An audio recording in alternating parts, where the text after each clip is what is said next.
यहाँ New York Philharmonic studio में लोग बात कर रहे थे कि क्या एचएस कोरिया से आए थे, क्योंकि वो इतने फेमस भी नहीं लग रहे थे और उन्हें समझ नहीं आ रहा था कि कंडक्टर ने एचएस को एक्सेप्ट क्यों करा था। पर्सन ने बताया कि कंडक्टर ने एचएस को अभी तक एक्सेप्ट नहीं करा था, क्योंकि कंडक्टर ने कहा था कि एचएस को अपने आप को प्रूव करना होगा। तो इसका मतलब ये था कि वहां पे उन लोगों के पास मौका था कि वो एचएस को अपनी जगह याद दिलाएं।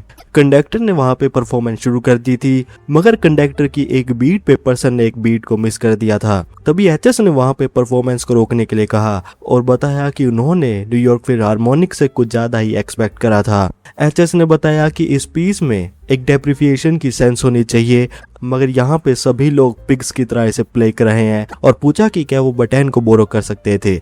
कंडक्टर ने वहां परमिशन दे दी थी और बताया कि वो भी एचएस की परफॉर्मेंस को देखना चाहते थे। पियानो प्लेयर को लगा कि एचएस को लग रहा था कि वो बटन को कैसे भी मूव कर सकते थे और एचएस यहाँ अपने आप को एम्बेरस करने वाले थे। एचएस वहां पे कंडक्टर की पोजीशन पे आ गए थे। पियानो प्लेयर देख रही थी कि वो एक भी बीट को मिस नहीं करने वाली थी और एचएस अपने वर्ड्स को रिग्रेट करने वाले थे। लेकिन एचएस ने जब वहां पे कंडक्ट करना शुरू करा तो म्यूजिशियन थोड़ा कंफ्यूज थे कि एचएस इस जगह पे सॉन्ग को इतना इंटेंस क्यों कर रहे थे और देख रहे थे कि वो वहां पे पेस को लूज कर सकते थे। एचएस ने फिर वहां पे जो साउंड इंटेंस चल रही थी उसे सॉफ्ट कर दिया था। पियानो प्लेयर देख रही थी कि अभी तक जो डेप्रिविएशन का फ्लो था वो अचानक से जॉय में बदल चुका था और वो समझ गई थी कि एचएस ने ये सेशन करने के लिए क्यों कहा था, क्योंकि इतनी डिफिकल्ट परफॉर्मेंस को कोई और प्ले नहीं कर सकता था। और इसी के साथ एचएस की परफॉर्मेंस खत्म हो गई थी। पियानो प्लेयर भी थोड़ी टायर्ड हो चुकी थी।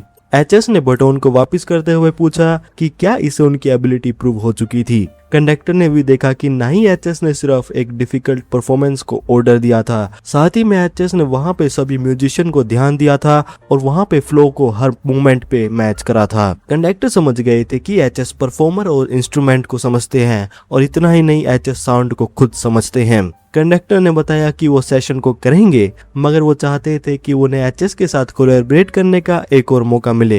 एचएस ने भी इस बात पे एग्री कर लिया था और वहां पे डील हो गई थी। कंडक्टर ने एचएस से पूछा कि क्या वो इस सेशन के बाद कोरिया जाने वाले थे, क्योंकि उन्हें लग रहा था कि वो स्टूडियो में और टाइम स्पेंड करेंगे।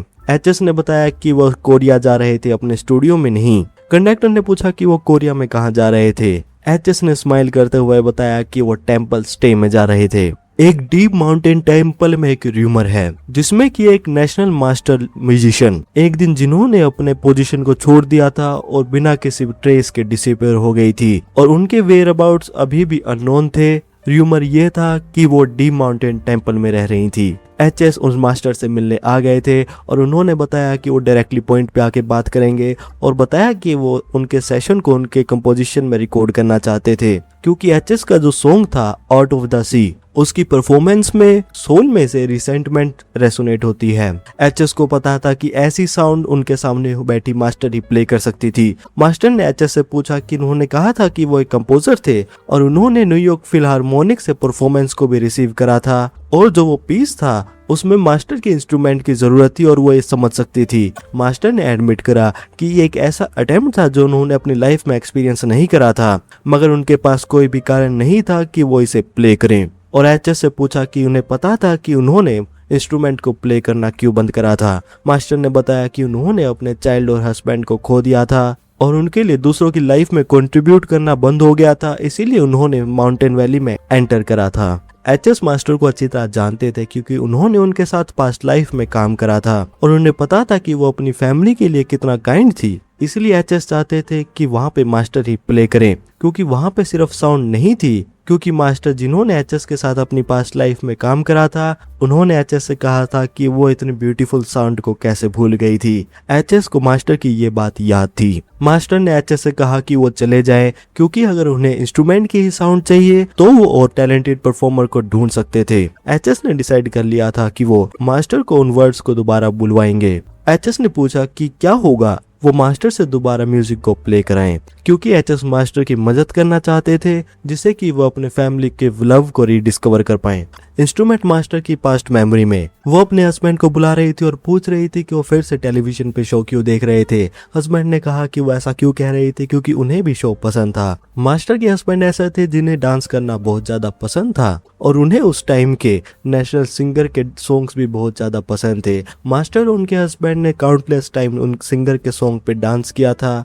मास्टर ने उस समय जिस हैप्पीनेस को एक्सपीरियंस करा था वो उसे कभी भी नहीं भूल सकती थी, लेकिन ये सब अब मास्टर के पास्ट में ही था। और यहाँ वापस प्रेजेंट में डायरेक्टर की मैचेस से कह रहे थे कि वो अपने माइंड को चेंज करे, क्योंकि मास्टर को मास्टर वैसे ही नहीं कहा जाता है, और उन्हें मास्टर इसलिए कहा जाता है क्योंकि उनके पास प्रिंसिपल होते हैं जैसे एचएस के पास। और अगर उन्होंने कहा है कि वो परफॉर्म नहीं करेंगी तो एचएस उनका माइंड कैसे चेंज कर सकते हैं। और क्या होगा कि अगर उन्हें पॉपुलर म्यूजिक ही पसंद ना हो। एचएस ने पूछा कि पॉपुलर म्यूजिक को पॉपुलर क्यों कहा जाता है, और कारण बताया कि उसे पॉपुलर इसीलिए कहा जाता है क्योंकि उसे बहुत लोग पसंद करते हैं, और मास्टर भी पब्लिक का ही हिस्सा हैं। मैनेजर किंग अभी भी एचएस का माइंड चेंज करने की कोशिश कर रहे थे। एचएस ने बताया कि वो इस चीज को अकेले नहीं करने वाले थे क्योंकि उनके पास अभी भी बैकअप था। और यहाँ एचएस ने जज के पास मैसेज कर दिया था जिसमें उन्होंने बताया कि उनके पास एक टाइटल ट्रैक था और वो चाहते थे कि टीचर उसे सिंग करें। टीचर देख रहे थे कि उन्हें एल्बम रिलीज करे भी बहुत ज्यादा समय हो गया था और उन्हें स्टेज पर जाए भी उससे भी ज्यादा समय हो गया था, और इस एज में सिंगिंग भी उनके लिए मुश्किल थी। और ऐसे काफी बहुत ज्यादा सिंगर होंगे जो उनसे बेटर थे, मगर क्योंकि टीचर एक सीनियर सिंगर थे और जब उन्हें कोई सिंग करने के लिए कह रहा था तो वो थोड़ा भले ही फुलिशली, बिल्कुल वैसा ही जब उन्होंने डेकेड्स पहले कॉन्सर्ट हॉल पे पहली बार स्टेप इन करा था जहाँ पे लोग उनके लिए चीयर कर रहे थे और उनका नाम ले रहे थे। टीचर जिन बिल्कुल वैसा ही फील कर रहे थे।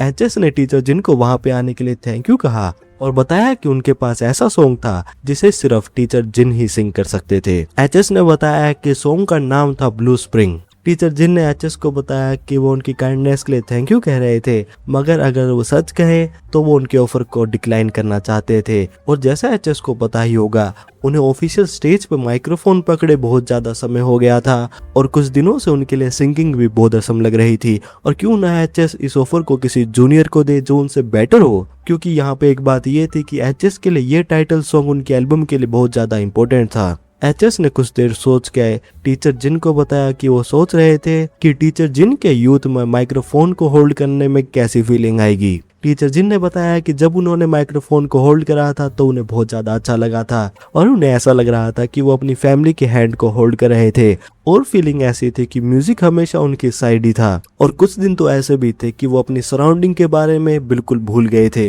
एचएस ने पूछा कि क्या वो उन दिनों में वापस जाना चाहते थे। टीचर जिन ने बताया कि बिल्कुल जाना चाहते थे। तो एचएस ने कहा कि इतना काफी होने वाला था और वो टीचर जिन को उस समय में वापस लेके जाएंगे। ये बात कह के एचएस ने वहां पे एक सॉन्ग को प्ले कर दिया था। टीचर जिन ने जब वहां पे सॉन्ग को सुना तो उन्हें कुछ पास्ट के मूवमेंट याद आने लगे और वो सोचने लगे कि उनके साथ के जो कंपेनियन थे वो इस समय क्या कर रहे थे, और अगर वो दोबारा मिलते और साथ में अगर दोबारा गाना गाते तो वो बहुत ज्यादा अच्छा होता। एचएस को पता था कि टीचर जिन को गिटार की ये टोन पसंद थी और सॉन्ग का जो टाइटल था ब्लू स्प्रिंग, एचएस को लग रहा था कि टीचर जिन ही ऐसे इंस्ट्रूमेंट थे जो उसे कंप्लीट सॉन्ग बना सकते थे और सॉन्ग को एक मीनिंग दे सकते थे, क्योंकि टीचर जिन नेशनल सिंगर थे जिन्होंने नेशन के हार्ट को मूव कर दिया था। एचएस ने टीचर जिन से पूछा कि क्या वो फिर से यूथ के बारे में सिंग करना चाहते थे। टीचर जिन ने एक मोमेंट लिया और बताया कि वो फिर से नेशनल सिंगर बनेंगे। टीचर जिन ने एचएस से कहा कि वो उनकी एज देख के एचएस उन पे बिल्कुल भी इजी ना हो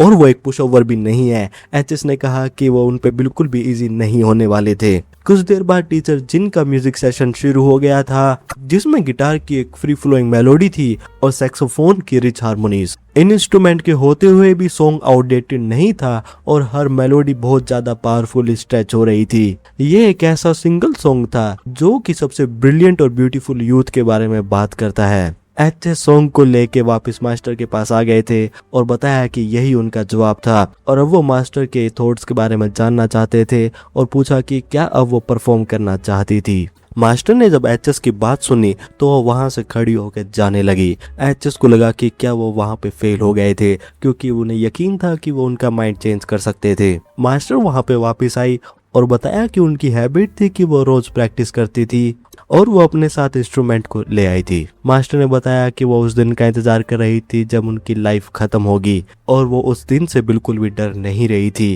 क्योंकि उस दिन वो अपने हस्बैंड और सन से मिल पाएंगी। मास्टर ने बताया कि वो अपनी स्टोरी एचएस के सॉन्ग में डालना चाहती थी, और ये बात कह के मास्टर ने इंस्ट्रूमेंट को प्ले करना शुरू कर दिया था। एचएस ने देखा कि मास्टर की परफॉर्मेंस बहुत ज्यादा चिलिंग थी। एचएस ने अपनी पास्ट लाइफ में मास्टर को काम करते हुए सुना था और मास्टर ने कहा था कि वो आसमान में इसलिए देखती हैं क्योंकि वो उन लोगों को मिस करती हैं जो हेवन में चले गए थे।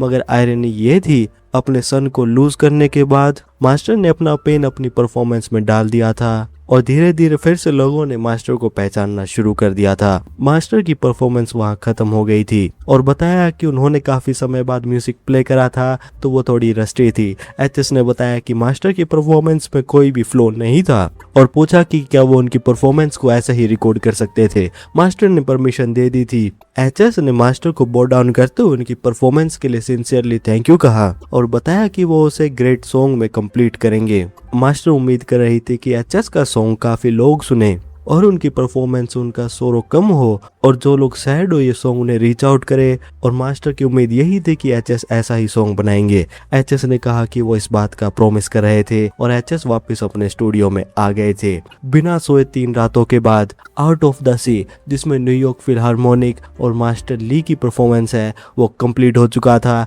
एचएस सोच रहे थे कि वो सोने के बाद अगले वर्क पे काम शुरू करें और फिर उसके बाद अदर सॉन्ग की भी रिकॉर्डिंग चलने लगी थी, जिसके बाद सिंगर गैंग, सिंगर मून और बाकी सिंगर भी आके अपने सॉन्ग का रिकॉर्ड कर रहे थे। सिंगर मून एचएस के स्टूडियो में आए और बताया कि वो फिर से रिकॉर्ड करना चाहते थे। एचएस ने बताया कि ये उनका बेस्ट टेक था और वहां पे एचएस को इससे ना ही ज्यादा चाहिए था ना ही कम और उन्हें एग्जैक्टली यही फीलिंग चाहिए थी। सिंगर मून ने भी कहा कि उनके पास कोई और चॉइस नहीं थी और वो एचएस पे ट्रस्ट कर रहे थे।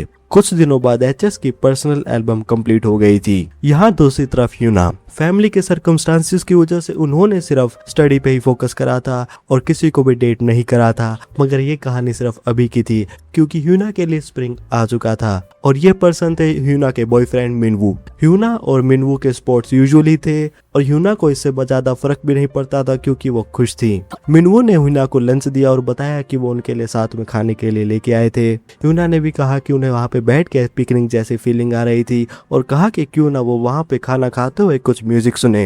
ह्यूना सोच तो रही थी कि वो वहाँ पे एचएस का सॉन्ग प्ले करेंगी और मिनवू से पूछा कि क्या उन्हें कंपोजर एचएस के बारे में पता था। मिनवू ने बताया कि वो ज्यादा पॉप म्यूजिक नहीं सुनते हैं तो उन्हें एचएस के बारे में नहीं पता था। ह्यूना ने पूछा कि वो किस तरह के म्यूजिक सुनते हैं। मिनवू ने बताया कि उनकी मॉम ने कहा था कि वो सिर्फ क्लासिकल म्यूजिक ही सुने। ह्यूना ने बताया कि एचएस के सॉन्ग अच्छे तक तो क्यों ना मिनवू उसे भी ट्राई करें। मिनवू भी कह रहे थे कि वो एचएस के सॉन्ग ट्राई करेंगे और बताया कि उन्होंने हाल ही में एक पॉप सॉन्ग सुना था जो उन्हें पसंद आया था। ह्यूना ने सॉन्ग के बारे में पूछा। मिनवू ने बताया कि ये सॉन्ग उन्होंने इसलिए सुना था क्योंकि इसमें न्यूयॉर्क फिलहार्मोनिक में परफॉर्म करा था और उसमें मास्टर ली भी थी। मिनवू ने बताया कि उन्हें सॉन्ग बहुत ज्यादा अच्छा लगा था और कंपोजर का नाम था हैना। ह्यूना ने भी जब हैना का नाम सुना तो वो कंफ्यूज हो गई थी और कुछ समय बाद न्यूज आर्टिकल रिलीज हो गए थे कि एचएस का एक राइवल आ चुका था और ये रूकी कंपोजर भी एलएस एंटरटेनमेंट पे ही था। ह्यूना ने भी जब ये बातें सुनी तो भी बहुत ज्यादा कंफ्यूज हो गई थी क्योंकि उनके ब्रदर एचएस का राइवल का नाम हैना था। ह्यूना भी बहुत ज्यादा कंफ्यूज थी क्योंकि ये कंपोजर एचएस का राइवल था तो एचएस ने म्यूजिक वीडियो नहीं देखी थी क्योंकि वो एचएस के सॉन्ग को पुश डाउन नहीं करना चाहती थी। मिनवू सॉन्ग को प्ले ही कर रहे थे लेकिन ह्यूना ने मना कर दिया क्योंकि वो एचएस को धोखा नहीं देना चाहती थी और बताया कि उन्हें कंपोजर हैना पसंद नहीं थे और यहाँ एचएस सोच रहे थे कि क्या उनके बारे में कोई बात कर रहा था। ये बात सच थी कि ह्यूना हैना के सॉन्ग पे क्यूरियस थी और वो कैंग का सॉन्ग भी सुनना चाहती थी मगर काफी दिनों से हैना के ही बारे में सब लोग बात कर रहे थे और उसी का बज़ चल रहा था और ह्यूना ने हैना का सॉन्ग अभी तक इसलिए नहीं सुना था क्योंकि एचएस अपने नए सॉन्ग पे वर्क कर रहे थे और ह्यूना भी कह रही थी कि अच्छा होता कि हैना किसी और टाइम पे सॉन्ग निकालते जो एचएस के साथ नहीं आ रहा होता। जिनी का नया गाना भी पॉपुलैरिटी गेन कर रहा था जो कि उनकी डांस वीडियो की परफॉर्मेंस की वजह से था मगर वो सॉन्ग भी 89th पोजीशन पे था जो कि टॉप 100 चार्ट्स में डाउन पे था और उसका कारण था रूकी कंपोजर हैना। जिन्नी के सॉन्ग एएनपी का इंटरनेशनल पॉप एक्सपेक्ट बहुत ज्यादा स्ट्रॉन्ग था सो ओवरसीज परफॉर्मेंस डोमेस्टिक से बहुत ज्यादा अच्छी थी और पब्लिक ओपिनियन हैना कंपोजर पे भी अच्छी प्रेज कर रहे थे और साथ ही में एचएस को डिनाउंस कर रहे थे। ह्यूना काफी समय से जिनी के सॉन्ग को लगातार सुन रही थी ताकि वो हैना के सॉन्ग का एक भी बार ना सुने। ह्यूना मिनवू को पसंद करती थी मगर वो हैना कंपोजर के सॉन्ग को नहीं सुन सकती थी क्योंकि वो एचएस के सॉन्ग को फर्स्ट पेज पे पहुंचाना चाहती थी। मिनवू ने ह्यूना से पूछा कि जो उनके डिनर के प्लान थे तो उसमें ठीक होता कि उनकी मॉम ज्वाइन करे, क्योंकि उनकी मॉम उनसे मिलना चाहती थी। ह्यूना थोड़ा हेसिडेंट थी। मिनवो ने पूछा कि क्या ये बात उनके लिए अनकंफर्टेबल थी। ह्यूना ने बताया कि वो भी उनकी मॉम के साथ डिनर करना चाहते थे और वो सोच तो रही थी कि क्या ये चीज ऑकवर्ड तो नहीं होगी, क्योंकि वो अपना बेस्ट इंप्रेशन देना चाहती थी। और यहाँ डिनर के टाइम में ह्यूना मिनवो की मदर के साथ थी और मिनवो एक क्लास की वजह से वहां पे लेट हो गए थे। मिनवो की मदर ने कहा कि क्यों ना वो पहले ऑर्डर करें और उन्होंने वेटर को वहां पे ऑर्डर दे दिया था। मिनवो की मदर ने कहा कि उन्होंने सुना था कि उनके फादर ही थे और उनके फादर क्या करते थे। ह्यूना ने बताया कि उनके फादर ठीक नहीं थे और वो होम पे रेस्ट करते थे। मिनवो की मदर ने पूछा कि उनके साथ क्या हुआ था। ह्यूना ने बताया कि वो सुन नहीं सकते थे।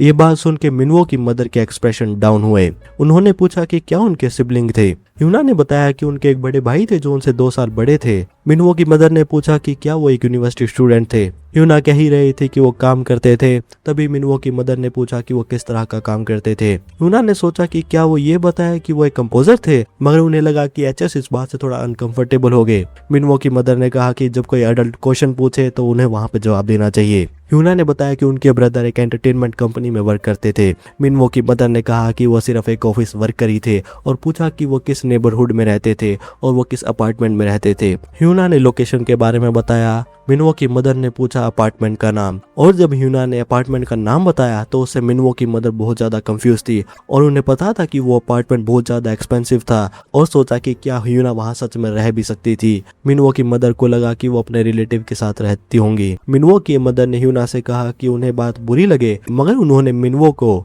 अच्छी तरह से रेज करा था और उन्हें डेट करते हुए ज्यादा समय भी नहीं हुआ था, तो उन्होंने कहा कि क्यों ना वो एक अच्छे दोस्त बने और अपनी फीलिंग्स को ज्यादा ना बढ़ने दे। मिनवो से उन्होंने सुना था कि ह्यूना एक एक्सीलेंट स्टूडेंट है, तो अगर वो स्मार्ट है तो उन्हें उनकी बात का मतलब पता ही होगा। ह्यूना भी इस बात पे बहुत ज्यादा सैड थी और मिनवो जो ह्यूना के पहले बॉयफ्रेंड थे, जिन्हें ह्यूना बहुत ज्यादा पसंद भी करती थी, मगर मिनवो से अब वो नहीं मिल सकती थी। ह्यूना बहुत ज्यादा सैड थी। ह्यूना अपने रूम में थी और उन्होंने देखा कि जिनी का सॉन्ग फाइनली टॉप चार्ट्स पे नंबर 1 पे आ गया था। ह्यूना ने देखा कि एचएस का सॉन्ग फर्स्ट प्लेस पे आ गया था, तो अब वो फाइनली कंपोजर हैना का सॉन्ग सुन सकती थी, जिसमें वो भी क्यूरियस थी। ह्यूना ने सॉन्ग को प्ले कर दिया था। ह्यूना ने देखा कि ये म्यूजिक वीडियो नरेशन के साथ थी और जैसे वीडियो में वहाँ किड्स खेल रहे थे, वो भी उसी तरह जब यंग थी ऐसे ही खेलती थी। जैसे जैसे वीडियो आगे बढ़ रही थी तो वहाँ पे अलग अलग सीन आ रहे थे और वहाँ पे साथ में एक वेडिंग का भी सीन आया। ह्यूना ने देखा ये उनकी मोम और डैड की वेडिंग की फोटो थी और ये यहाँ पे क्या कर रही थी।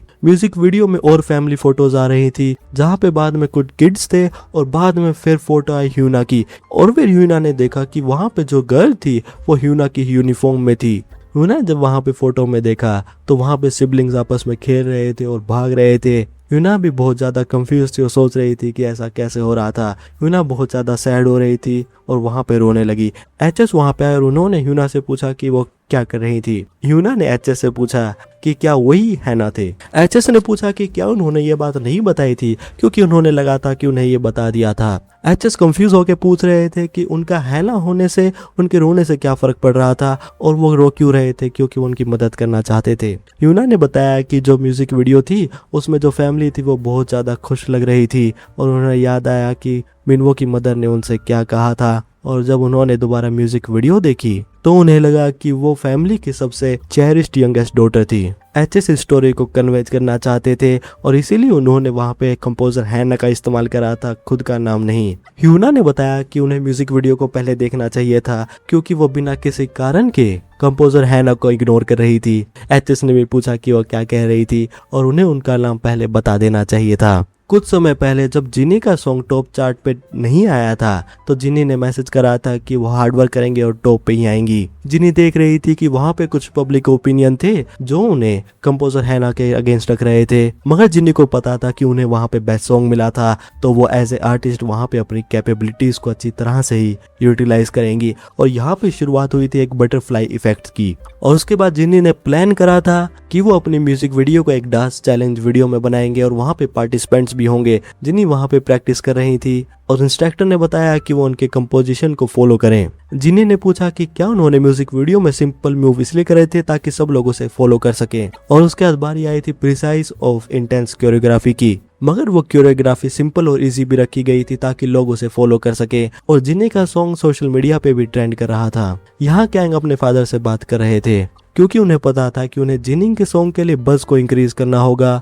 क्योंकि वो एचएस के सॉन्ग को नंबर 1 पे लेके आना चाहते थे। कैंग ने अपने फादर से पूछा कि वो जिनी के सॉन्ग के पब्लिक ओपिनियन को चेंज करना चाहते थे और वो किसे रिक्रूट करें। कैंग के फादर ने कहा कि अगर वो सेलिब्रिटी की बात कर रहे थे तो उन्हें एक रियल सुपरस्टार के बारे में पता था जिसका नाम कैंग था, और क्या वो उन्हें इंट्रोड्यूस करें। कैंग भी इस बात पे थोड़ा एम्बैरेस हो रहे थे। कैंग के फादर ने कहा कि अगर वो किसी पब्लिक फिगर के बारे में बात कर रहे थे तो वो एक पर्सन को जानते थे, क्योंकि वो एक जगह के गवर्नर के बहुत अच्छे दोस्त थे। कैंग ने बताया कि वो उन पर्सन से कुछ पूछना चाहते थे और गवर्नर जिनी की वीडियो में आ गए थे, और गवर्नर ने जिनी की वीडियो के साथ एक वीडियो कर ली थी जिसमें वो बस वहां पे पॉलिटिक्स की बातें कर रहे थे। और एचएस जब ये सब होता हुआ देख रहे थे वो भी सोच रहे थे कि आखिर ये सब क्या चल रहा था। और इन्हीं सभी लोगों के एफर्ट के साथ एचएस का सॉन्ग नंबर 1 पे आ गया था। जिन्हें ने भी एचएस को कहा कि वो उन पे ट्रस्ट कर सकते थे। डायरेक्टर किम ने एचएस को बुलाया और बताया कि उन्हें म्यूजिक सेंटर से एक ऑफर आया था और क्यों ना एचएस जिनी के नंबर 1 सॉन्ग को सेलिब्रेट करने के लिए वहां पे जाए। एचएस ने कहा कि ब्रॉडकास्टिंग कुछ ज्यादा ही होगी, मगर जब एचएस ने रियलाइज करा कि सभी लोग इस सॉन्ग के लिए बहुत ज्यादा हार्डवर्क कर रहे थे तो उन्होंने वहां पे अपीयर होने का डिसाइड करा और बताया कि वो म्यूजिक सेंटर में जाएंगे। एचएस म्यूजिक सेंटर में आ गए थे और ये था एचएस का हेलमेट। डायरेक्टर किम ने भी पूछा कि ये हेलमेट किस तरह का था।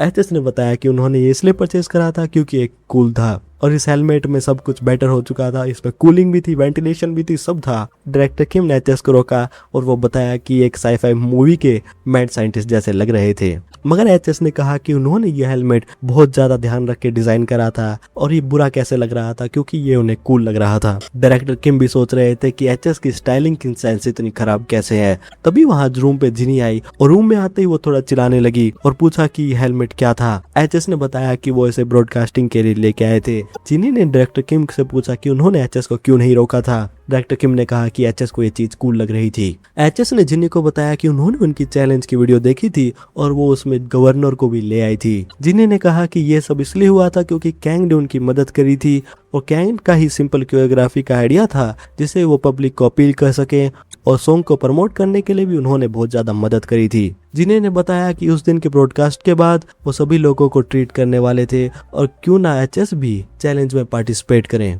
एचएस ने कहा कि क्या उनका सर फिर गया था क्योंकि वो ऐसा कुछ क्रेजी बिल्कुल नहीं करने वाले थे। तभी वहां पे स्टाफ मेंबर आए और उन्होंने बताया कि फिल्मिंग शुरू होने वाली थी। सच तो ये था कि एचएस ने जिनी की परफॉर्मेंस के आने के बारे में बिल्कुल भी नहीं सोचा था और हैना के भी सॉन्ग्स वहां पे अच्छा परफॉर्म कर रहे थे। एचएस को ज्यादा फर्क नहीं पड़ता था कि वहां पे कौन सा गाना ज्यादा अच्छा परफॉर्म करें, मगर उन्हें ये समझ नहीं आ रहा था कि सब लोग एचएस के लिए इतना हार्ड वर्क क्यों कर रहे थे। एचएस भी देख रहे थे कि सब लोग उनकी मदद करने की कोशिश कर रहे थे और उस दिन म्यूजिक सेंटर में एचएस ऐसे स्पेशल गेस्ट आए थे और ये देख के वहां पे डायरेक्टर किम और जिनी भी सरप्राइज थे। सब लोग भी कमेंट कर रहे थे कि क्या ये सब एआई था, क्योंकि एचएस के वहां पे आने वाली वीडियो गवर्नर के वीडियो से भी ज्यादा लेजेंडरी होने वाली थी। होस्ट ने एचएस को इंट्रोड्यूस करा और बताया कि अगले गेस्ट थे कोरिया के टॉप कंपोजर एचएस। एचएस ने भी फॉर्मल ग्रीटिंग करी। लोग भी देख रहे थे कि एचएस की हेलमेट की एसेंस बहुत ज्यादा अलग लेवल पे ही थी। होस्ट ने एचएस से पूछा कि उनके सॉन्ग के बनाने का कारण क्या था। एचएस ने बताया कि उन्होंने सॉन्ग इसलिए बनाया था ताकि लोग उसे सुने और एंजॉय करें। होस्ट और एचएस के बीच में जो क्वेश्चन चल रहे थे, लोग भी देख रहे थे कि बहुत ज्यादा सिंपल इंटरव्यू चल रहा था। होस्ट ने एचएस से कहा कि जिनी की परफॉर्मेंस आने वाली थी और क्या एचएस जिनी से वहां पे कुछ कहना चाहते थे। एचएस ने जिनी को सिर्फ एक ही बात कही और कहा कि वो अच्छा करें। होस्ट वहां पे शो को आगे लेके ही जा रही थी, लेकिन तभी वहां पे एचएस ने कुछ ऐसा करा जिससे लोग हैरान हो गए थे, क्योंकि एचएस ने वहां पे जिनी का स्टेप करा। किसी ने भी ये सब बिल्कुल भी एक्सपेक्ट नहीं करा था। एचएस की वहां पे क्लिप्स भी आने लगी और लोग भी एचएस के बारे में बात कर रहे थे। लोग कह रहे थे कि एचएस ऐसा इसलिए कर रहे हैं क्योंकि वो कंपोजर हैना से कम्पीट करने की कोशिश कर रहे हैं। डायरेक्टर किम ने एचएस से कहा कि उनकी वजह से इंटरनेट बहुत ज्यादा एंटरटेनिंग हो रहा था। एचएस ने भी पूछा इतना एंटरटेनिंग क्या था। डायरेक्टर किम ने बताया कि लोग बात कर रहे थे कि एचएस और हैना सेम ही पर्सन थे। तभी डायरेक्टर किम ने वहां पे एक और आर्टिकल देखा जिसमें यूजू के बारे में आर्टिकल रिलीज हो रहे थे और ये आर्टिकल थे कि किस तरह यूजू अपनी पावर का इस्तेमाल करती है और यूजू की एक पब्लिक अपोलॉजी भी आ चुकी थी। डायरेक्टर किम ने आर्टिकल को पढ़ते हुए बताया कि यूजू की पावर ट्रिप कंट्रोवर्सीज की वजह से जेएन एंटरटेनमेंट एजेंसी क्राइसिस में थी और उन्होंने एक अपोलॉजी वीडियो भी डाल दी थी। डायरेक्टर किम ने भी कहा कि एंटरटेनमेंट इंडस्ट्री में ऐसा ही होता है और कोई इतने बुरी पर्सनैलिटी के साथ कैसे काम कर सकता है। डायरेक्टर किम भी सोचने लगे कि यहाँ पे अगर यूजू के बारे में स्टोरीज आ रही थी तो उन्हें उनके मैनेजर और कंपनी के लोगों से बात करनी चाहिए, क्योंकि कि योन के बारे में कुछ भी बाहर नहीं आना चाहिए। एचएस ने कारण पूछा। डायरेक्टर किम ने बताया कि क्या होगा कि अगर वहाँ पे योन और यूजू की वीडियो रिवील हो जाए। एचएस ने कहा कि यूजू को और क्रिटिसाइज कराया जाएगा। डायरेक्टर किम ने बताया कि अगर ये चीज एक सेलिब्रिटी और ऑर्डिनरी पर्सन में होती तो शायद ये बात होती, मगर ये सेलिब्रिटीज के बीच में हुई थी, और अगर ये बात आगे आती तो कुछ ऐसी बातें भी हो सकती थी कि यहाँ पे फाइट की हुई थी और योन ने भी कुछ करा होगा, और अगर कुछ और भी हुआ तो एचएस को भी वहां मेंशन किया जा सकता था।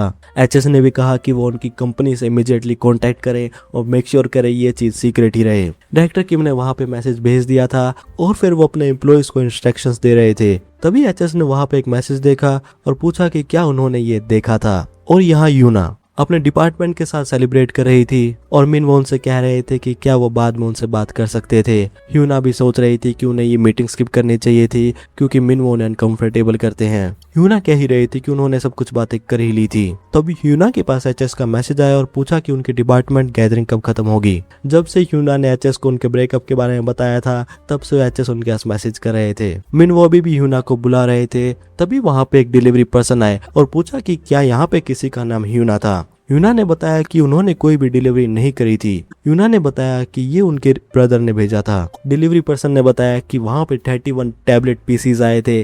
डिलीवरी पर्सन ने बताया कि सेंडर ने नोट पे लिखा था कि ये सब ह्यूना के क्लासमेट के लिए गिफ्ट थे। सभी लोग ह्यूना को लेकर सेलिब्रेट कर रहे थे और पूछ रहे थे कि क्या उनकी फैमिली रिच थी और उनके ब्रदर क्या करते थे। ह्यूना चेहरे पे तो स्माइल कर रही थी मगर सोच रही थी कि आखिर ये सब क्या चल रहा था। ह्यूना घर पे आ गई थी और वो एचएस को बुला रही थी। एचएस ने पूछा कि क्या वो ग्रेटफुल थी। ह्यूना ने पूछा कि उन्होंने कितना स्पेंड करा था। एचएस कह रहे थे कि 100 मिलियन, और वो अगली बार सोच रहे थे कि वो उनके डिपार्टमेंट के लिए एक बुफे ट्रक पूछेंगे और वो उन्हें थैंक यू कह सकती थी। ह्यूना ने कहा कि वो उनके थॉट को तो अप्रिशिएट कर रखती थी मगर ये सब कुछ ज्यादा ही था। एचएस ने कहा कि वो उनके कॉलेज लाइफ को बेटर करना चाहती थी। ह्यूना ने कहा कि उनकी कॉलेज लाइफ अच्छी चल रही थी और ये सब करे बिना भी उनके बहुत ज्यादा दोस्त भी थे। एचएस सोच रहे थे कि क्या वो ब्रेकअप के बाद ठीक होंगी मगर वो देख के सही लग रही थी। तभी ह्यूना के पास वहां पे मिनवो की मदर का कॉल आ गया था और ये कॉल एचएस ने उठा लिया था। मिनवो की मदर ने ह्यूना से कहा कि वो मिनवो के साथ उनकी स्टडी सेशन पे आ सकती थी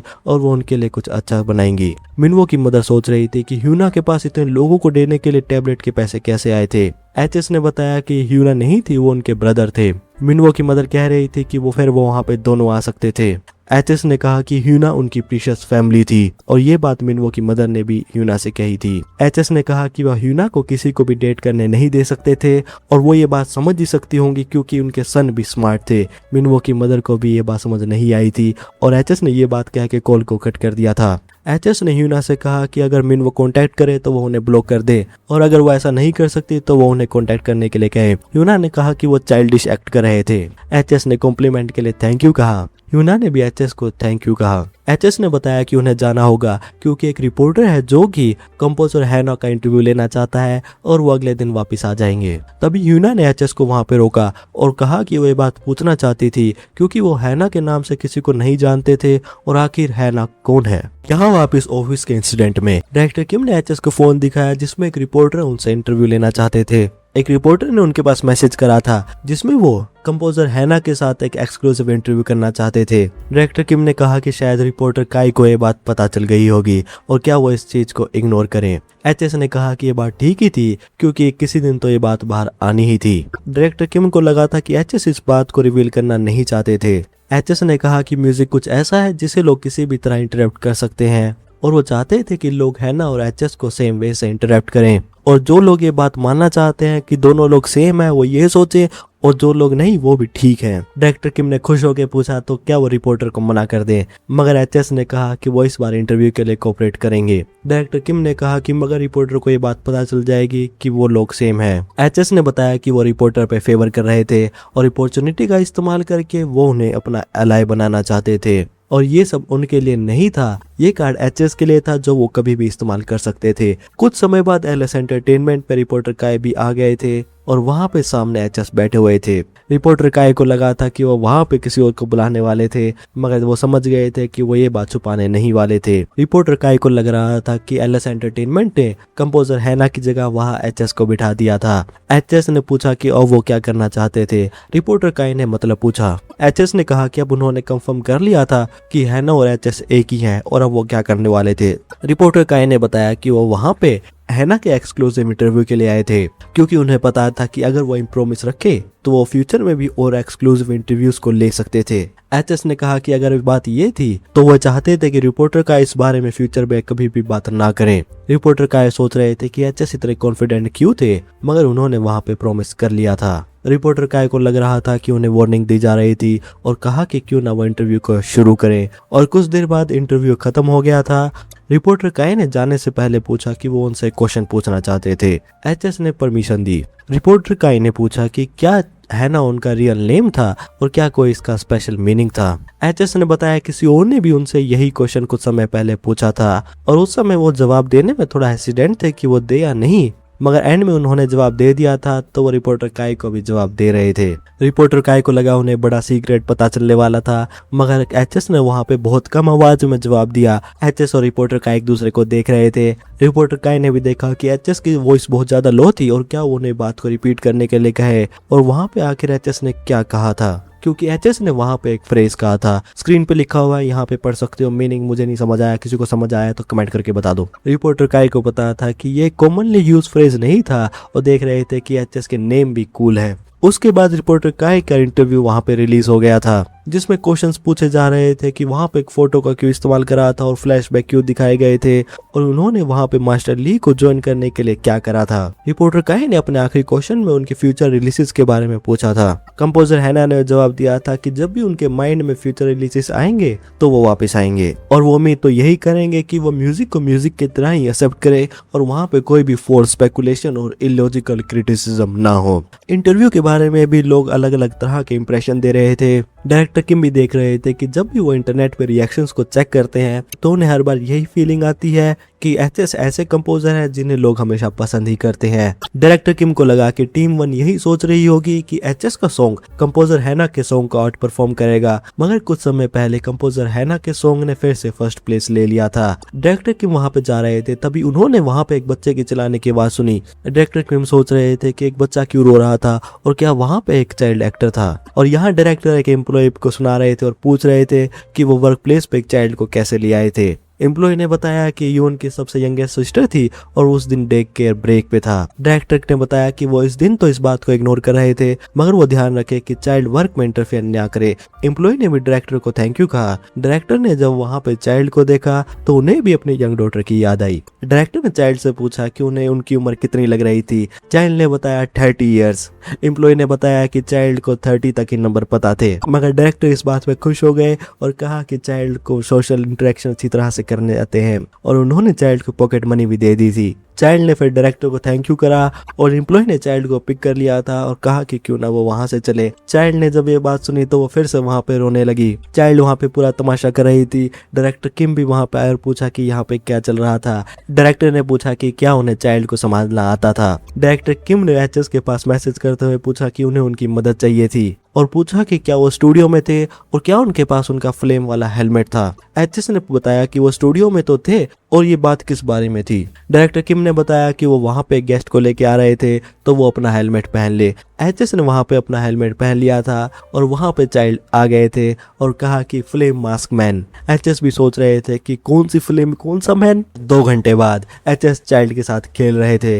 एचएस ने बताया कि फायर मास्क मैन की छुट्टी थी। चाइल्ड ने कहा कि ऐसा नहीं हो सकता है। एचएस ने कहा कि हीरोज को भी छुट्टी चाहिए होती है। डायरेक्टर किम भी देख रहे थे कि जैसा उन्होंने एक्सपेक्ट करा था, एचएस की मेंटल एज चाइल्ड जितनी ही थी। पहले डायरेक्टर किम को लग रहा था कि चाइल्ड को चुप कराना पहले बहुत ज्यादा मुश्किल था, तो उन्हें ये आइडिया आया था और उन्हें ये उनका डिसीजन अच्छा लग रहा था और उन्होंने फ्लेम मास्क मैन को थैंक यू कहा। तभी वहां पे डोर पे नॉक हुआ और एम्प्लॉय वहां पे आए और उन्होंने वहां पे एचएस को थैंक यू कहा। चाइल्ड ने भी जब अपने ब्रदर को देखा तो वो उनके पास चले गए थे। एम्प्लॉय ने पूछा कि क्या वो खेल रही थी। चाइल्ड ने बताया कि वो फायर मास्क मैन के साथ खेल रही थी। एम्प्लॉय ने बताया कि ये सब बिजी लोग हैं तो वो उन्हें ज्यादा परेशान ना करें और अब क्यों ना वो अपने ब्रदर के साथ खेले। चाइल्ड ने पूछा कि क्या वो इतनी जल्दी जा रहे थे और वो एचएस के पीछे जाके खड़ी हो गई। एम्प्लॉय अपनी सिस्टर को ले जाने की कोशिश कर रहे थे, लेकिन चाइल्ड ने कहा कि वो नहीं जाना चाहती थी और वो फायर मास्क मैन के साथ खेलना चाहती थी। एचएस ने चाइल्ड को पिक कर लिया था और कहा कि वो अपने ब्रदर के पास वापस जाए। डायरेक्टर किम भी देख रहे थे तो उन्होंने उन्हें पिकअप क्यों करा था। डायरेक्टर किम ने एम्प्लॉय से पूछा कि क्या वो अपने सिस्टर को अपने शेड्यूल के साथ फॉलो करने वाले थे। एम्प्लॉय ने बताया कि उन्हें पता था कि सभी लोग बिजी थे, मगर वो अपनी सिस्टर को अकेला तो नहीं छोड़ सकते थे। डायरेक्टर किम ने कहा कि मगर फिर भी एक चाइल्ड को ब्रॉडकास्टिंग स्टेशन में लेके आना थोड़ा ज्यादा हो सकता है। एम्प्लॉय ने बताया कि उन्हें वहां पे परमिशन मिल गई थी और वो वेटिंग रूम में रुक सकती थी। डायरेक्टर किम भी देख रहे थे कि एक सेलिब्रिटी और चाइल्ड का साथ में ध्यान रखना मुश्किल हो सकता है। एम्प्लॉय वहां पे सिस्टर को ले जाने की कोशिश कर रहे थे, लेकिन चाइल्ड वहां पे मना कर रही थी। चाइल्ड ने कहा कि वो फायर मास्क मैन के साथ खेलना चाहती थी। एम्प्लॉय ने कहा कि जिद्दी होने से कुछ भी चेंज नहीं होगा और बताया कि ये पर्सन बहुत ज्यादा बिजी है और वो उनके साथ नहीं खेल सकते हैं। एचएस ने कहा कि ये बात सच नहीं थी। एम्प्लॉय भी कंफ्यूज हुए। एचएस ने बताया कि वो उस दिन फ्री थे। चाइल्ड भी बहुत ज्यादा खुश हो गई और बताया कि फायर मास्क मैन ने कहा है कि वो फ्री हैं। एम्प्लॉय अभी भी चिंता में थे। एचएस ने कहा कि अगर वो अभी भी वो चिंता में थे तो क्यों ना वो उनके साथ ब्रॉडकास्टिंग स्टेशन में चले। इस बात पे डायरेक्टर किम और एम्प्लॉय दोनों ही कंफ्यूज थे। एचएस ने बताया कि वो चाइल्ड का ध्यान रखेंगे और क्यों ना वो अपने आर्टिस्ट पे फोकस करें। ये देखते हुए डायरेक्टर किम और एम्प्लॉय दोनों ही फायर मास्क मैन को हीरो कह रहे थे। एचएस और चाइल्ड परफॉर्मिंग रूम में बैठे हुए थे। एचएस ने चाइल्ड से कहा कि वो भी आराम करना चाहते थे और क्यों ना वो कुछ देर खुद खेलें। चाइल्ड ने कहा कि वो बोर हो रही थी और वो अकेले नहीं खेलना चाहती थी। एचएस ने फिर चाइल्ड को वहां पे फोन पे वीडियो दिखाई और बेबी शार्क वाली वीडियो दिखा दी। डायरेक्टर किम ने भी देखा कि एचएस वहां पे चीट का इस्तेमाल कर रहे थे, क्योंकि इस चैनल पे चाइल्ड के सॉन्ग आते हैं जो कि हमेशा हिट होते हैं। डायरेक्टर किम भी सोच रहे थे कि एचएस को इन सॉन्ग्स के बारे में कैसे पता था, और जब से वो एचएस का बिहेवियर देख रहे थे तो क्या ऐसा हो सकता था कि एचएस को बच्चे पसंद थे। चाइल्ड ने एचएस को बताया कि उन्हें ये सॉन्ग पसंद नहीं था। एचएस ने पूछा कि क्या वो लो एंड फैमिली के सॉन्ग को प्ले करें। चाइल्ड ने मना करा। एचएस ने पूछा क्या पेंगुइन फैमिली। चाइल्ड ने फिर से मना करा और ये बात कह के वो रोने लगी।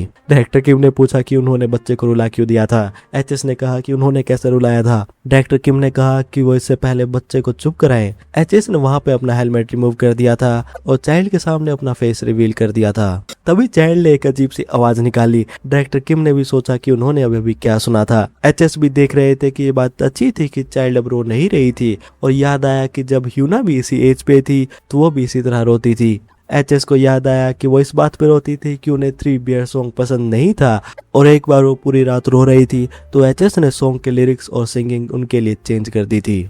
एचएस ने जब ये बात सोची तो उन्होंने रियलाइज करा कि क्या चाइल्ड भी इसी रीजन से वहां पे रो रही थी। एचएस ने चाइल्ड से पूछा कि उन्हें सॉन्ग में से कौन सी शार्क पसंद नहीं थी। चाइल्ड ने बताया डैड शार्क, क्योंकि चाइल्ड के फादर नहीं थे तो ये बात उन्हें सैड करती थी। एचएस भी सोच रहे थे कि ये सॉन्ग हमेशा बच्चों को क्यों रुलाते हैं जिनके पास पूरी फैमिली नहीं है। एचएस ने चाइल्ड से उनकी बात को सुनने के लिए कहा और बताया कि वो उनके लिए ऐसा गाना बनाएंगे जो उनके मोम, ब्रदर और बेबी के लिए है। चाइल्ड ने पूछा कि क्या सच में ऐसा था। एचएस ने बताया कि ये सीक्रेट था और ये सॉन्ग सिर्फ हीरोज ही सुन सकते हैं और वो यूजुअली दूसरों को ये सुनने नहीं देते हैं। एचएस ने बताया कि ये सीक्रेट उन दोनों के ही बीच में था। चाइल्ड ने भी प्रॉमिस कर लिया था और पूछा कि वो इस सॉन्ग को कब सुन पाएंगी। एचएस ने वहां पे सॉन्ग कंपनी के बिजनेस कॉन्टैक्ट को खोल लिया था और चाइल्ड से कहा कि ये बात सिर्फ वो उन्हें ही बता रहे थे। येलो फोंग एक ग्लोबल चिल्ड्रन ब्रांड जो कि नर्सरी राइम्स बनाता है और एनिमेटेड फेरी टेल्स कंटेंट बनाता है, और उस कंपनी के अंदर यहाँ पे काम कर रहे हैं असिस्टेंट मैनेजर जिनवुक। जिनवुक इस समय बहुत ज्यादा परेशान थे क्योंकि वो शार्क फैमिली के बाद कोई भी हिट नहीं बना पाए थे, और शार्क फैमिली की मेलोडी का इस्तेमाल करके जो भी सॉन्ग बने थे वो चले तो थे मगर कोई भी सक्सेसफुल नहीं हुआ था। जिनवुक सोच तो रहे थे कि वो इस बार प्रमोट होने वाले थे। जिनवुक सोच रहे थे कि क्या आसमान से कोई बढ़िया सी मेलोडी नहीं गिर सकती थी, लेकिन तभी जिनवुक ने स्क्रीन पे देखा कि एचएस से एक प्रपोजल आया था। जिनवुक इस बात पे बिलीव नहीं कर पा रहे थे और उन्होंने स्कैम समझ के ईमेल को डिलीट कर दिया था। जिनवुक को लग रहा था कि ये ईमेल स्कैम ही था और एचएस उनके पास क्यों ही ईमेल करेंगे, क्योंकि इन दिनों हैकिंग ईमेल जिनमें वायरस होते हैं वो भी बहुत ज्यादा फैल रहे थे। लेकिन जिनवुक के साइड में एक एम्प्लॉय बैठी हुई थी और उनके पास कॉल आया था एलएस एंटरटेनमेंट से। एम्प्लॉय ने जिनवुक से पूछा कि क्या उन्होंने एलएस एंटरटेनमेंट का ईमेल चेक कर लिया था। जिनवुक हैरान हो गए थे कि ईमेल सच में एचएस ने ही भेजा था और उन्होंने ईमेल को रिकवर कर लिया था क्योंकि वो इस अपॉर्चुनिटी को मिस करना नहीं चाहते थे। जिनवुक ने ईमेल से सैंपल को डाउनलोड करा और जब वो प्ले करा तो उन्होंने कहा कि वो आ गया था। एम्प्लॉय ने पूछा कि वो किसकी बात कर रहे थे। जिनवुक ने कहा कि आसमान से एक मेलोडी आके गिर गई थी। दूसरी तरफ एलएस एंटरटेनमेंट में रूमर फैल रहे थे जो एचएस और चाइल्ड के बारे में थे और कह रहे थे कि एचएस को चाइल्ड बहुत ज्यादा पसंद थे। एम्प्लॉय भी बात कर रहे थे कि एचएस अपना अगला वर्क इस जॉनरा में बनाने वाले थे और क्योंकि ये टीम 1 बनाने वाली थी तो ये बहुत ज्यादा बढ़िया होने वाला था और last release out of the sea भी बहुत ज्यादा इनक्रेडिबल था। एम्प्लॉय कह रहे थे कि अगला सॉन्ग बहुत ज्यादा मीनिंगफुल होने वाला था। डायरेक्टर किम जो साइड में से जा रहे थे वो सोच रहे थे कि एचएस अगला सॉन्ग एक नर्सरी टाइम बनाने वाले थे, वो भी खुद के पैसे इस्तेमाल करके, जिसका लाइनअप टॉप नॉच होने वाला था। और यहाँ एक वॉइस एक्टर रिकॉर्डिंग कर रहे थे और ये वॉइस एक्टर एनिमेशन इंडस्ट्री में बहुत ज्यादा फेमस थे जिनका नाम था जैंग जिन। जैंग जिन का एलएस एंटरटेनमेंट में आने का कारण था वो नसीर रहीम को सिंग करने वाले थे। जैंग जिन भी सोच रहे थे कि एलएस एंटरटेनमेंट ने नसीर रहीम बनाना कब से शुरू कर दिया था और साथ ही में उन्हें एक और चीज कुछ देर से बोदर कर रही थी। एचएस ने कहा कि वहां पे सभी लोग आ गए थे तो क्यों ना वो इंट्रोडक्शन करे और जो इस प्रोजेक्ट में पार्टिसिपेट करने वाले थे वो थे जैंग जिन वॉइस एक्टर और आइडल एरी जो कि करंटली एक्टिव थी। जैंग जिन सोच रहे थे कि एरी विजुअल सेंटर होने वाली थी।